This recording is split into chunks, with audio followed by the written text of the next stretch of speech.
हरे कृष्णा। जय जगन्नाथ। भगवान जगन्नाथ जी की कृपा आप सब पर बनी रहे।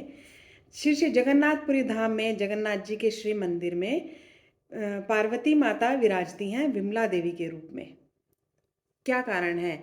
और जो भगवान जगन्नाथ जी को जो भी भोग लगता है वो सब भोग पहले विमला माता को भोग लगकर, उसके जगन्नाथ जी को भोग लगने के पश्चात विमला माता को भोग लगकर तब वो भक्तों में वितरण करने के लिए किया जाता है।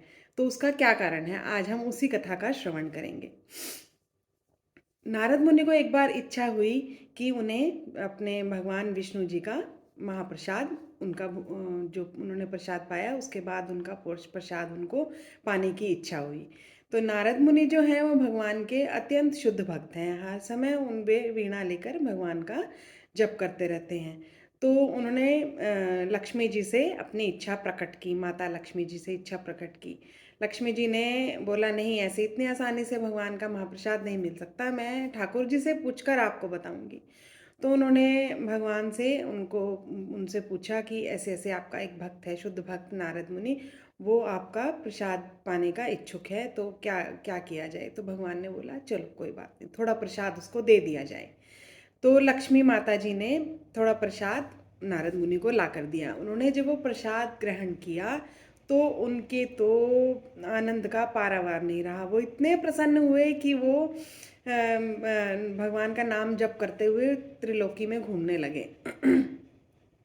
ऐसे ही जब वो घूमते घूमते ब्रह्मलोक पहुंचे तो ब्रह्मलोक में ब्रह्मा जी ने उनसे पूछा कि अरे, आप क्यों इतने प्रसन्न हैं, क्या कारण है आपकी प्रसन्नता का। तो उन्होंने ब्रह्मा जी को सारा विवरण बताया। तो ब्रह्मा जी ने बोला, मुझे भी महाप्रसाद चाहिए।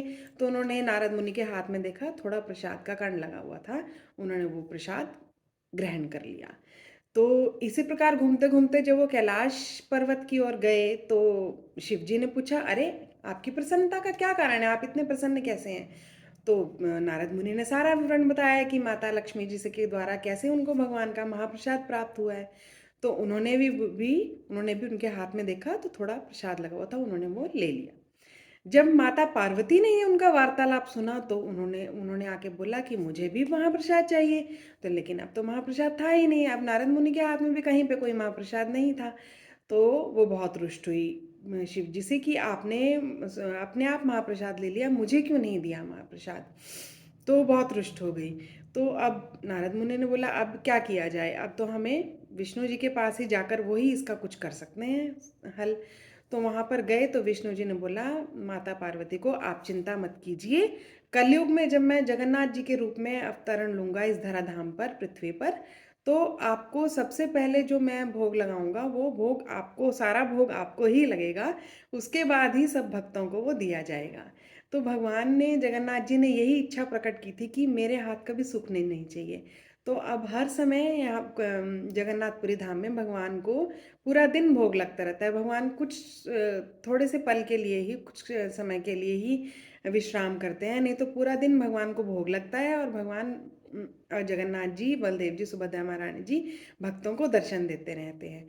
और वो जो भोग भगवान जगन्नाथ जी को लगने के बाद विमला माता का मंदिर वहीं पर है, उसी प्रांगण में, वहाँ पर उनको भोग लगने के बाद भक्तों के आनंद के लिए आनंद बाजार में वो वितरण के लिए उपस्थित हो जाता है। तो भक्त जो है वहाँ पे ग्रहण कर सकते हैं। तो जब भी आप जगन्नाथपुरी जाओ, जगन्नाथ जी के दर्शन अवश्य करना, और जगन्नाथ जी के जो भक्त हैं विमला माता जी, उनके दर्शन करना, और महाप्रसाद जरूर ग्रहण करना। वहाँ पर आपको अनेकों अनेक प्रकार के जो जगन्नाथ जी के जो रसोई हैं, कितना सुंदर भोग बनाते हैं भगवान के लिए, वो आपको प्रसाद रूप में, महाप्रसाद के रूप में वो आपको वहाँ पर ग्रहण करने के लिए मिलेगा। तो अन्य लीला के साथ हम फिर उपस्थित होंगे इसी सत्र में। इतना ही। जय जगन्नाथ। भगवान जगन्नाथ जी की कृपा आप पर बनी रहे। हरे कृष्णा।